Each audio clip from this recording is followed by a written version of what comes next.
এক নম্বৰ প্ৰশ্ন অসমৰ কোন ঠাইত বন গৱেষণা কেন্দ্ৰ অৱস্থিত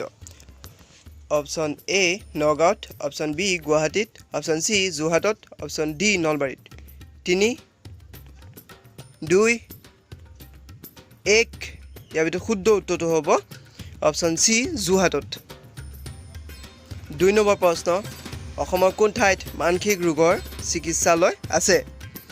অপশ্যন এ নগাঁৱত অপশ্যন বি গুৱাহাটীত অপশ্যন চি যোৰহাটত অপশ্যন ডি তেজপুৰত 3 2 1 ইয়াৰ ভিতৰত শুদ্ধ উত্তৰটো হ'ব অপশ্যন ডি তেজপুৰত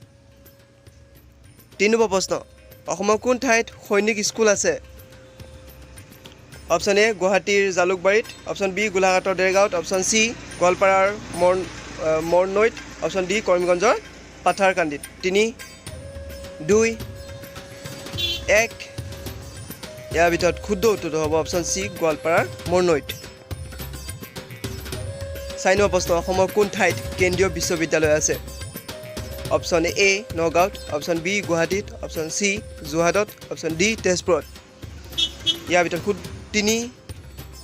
2 1 ইয়াৰ ভিতৰত শুদ্ধ উত্তৰটো হ'ব অপশ্যন ডি তেজপুৰত 5 নম্বৰ প্ৰশ্ন শ্ৰীমন্ত শংকৰদেৱ কলাক্ষেত্ৰ ক'ত অৱস্থিত অপশ্যন এ নগাঁৱৰ কলিয়াবৰত অপশ্যন বি গুৱাহাটীৰ পাঞ্জাবাৰীত অপশ্যন ডি চি মাজুলীত অপশ্যন ডি নলবাৰী মধ্যম 2 3 1 তো কমেণ্ট কৰি জনাওক ধন্যবাদ